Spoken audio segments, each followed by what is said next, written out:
औज़ुबिल्लाहिमिनश्शैतानिर्रजीम बिस्मिल्लाहिर्रहमानिर्रहीम अल्लाहुम्मा सल्लि अला मुहम्मदिन व आलि मुहम्मद। मेरे तमाम सुनने और देखने वाले मोमिनीन और मोमिनात को मेरी तरफ से मेरे चैनल नातिक़ कुरान की जानिब से अस्सलामु अलैकुम।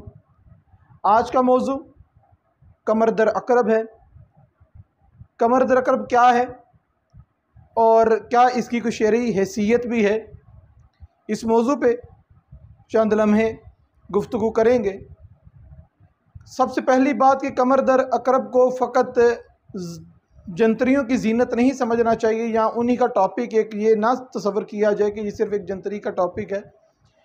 आप अपने मकतब की किताबें खोल के देखेंगे तो बड़े बड़े उलमा, अल्लामा मजलिसी जैसे उलमा कमर दर अक़रब पे गुफ्तगू करते हुए नज़र आते हैं। मासूमीन अलैहिस्सलाम से रवायात कमर दर अक़रब के बारे में मौजूद हैं।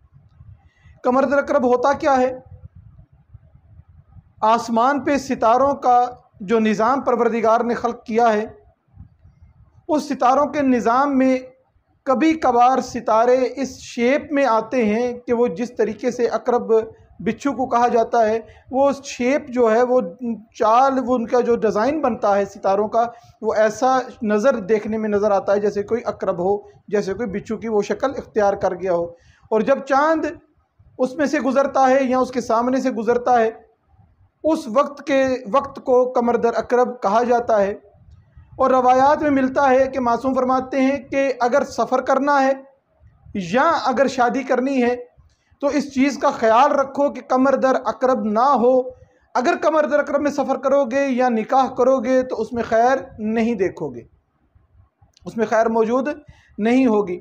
हाँ, अगर इत्तफ़ाक़ से ऐसा दिन आ गया और सफ़र करना पड़ा, जो सफ़र हम टाल नहीं सकते, सफ़र किए बग़ैर रह नहीं सकते, इंतहाई ज़रूरी है, उसके लिए सदका निकाल कर उस दिन की कराहत को कम करके सफ़र किया जा सकता है। मगर ये कि हम लोग कमर दर अक़रब का दिन सेलेक्ट करें सफ़र के लिए या नेक काम के लिए या निकाह के लिए, और उस सेलेक्ट करने पर ये हमारा एक दलील हम उसमें ये दें कि हम सदका दे देंगे तो इस दिन की कराहत दूर हो जाएगी, नहीं। सबसे पहले ये कोशिश होनी चाहिए कि इस दिन का इंतखाब ही ना किया जाए किसी भी नेक काम के आगाज़ के लिए, किसी भी शादी के लिए, किसी भी सफ़र के लिए। अगर कोई मजबूरी के तहत ऐसा दिन, ऐसा वक्त रखना पड़ गया है, सफ़र करना पड़ गया है, तब आप उसको सदका देकर अंजाम दे सकते हैं।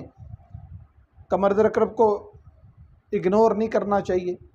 कमर दर अक़रब को एक ऐसी बेवक़्त और बेअहमियत चीज़ नहीं समझनी चाहिए।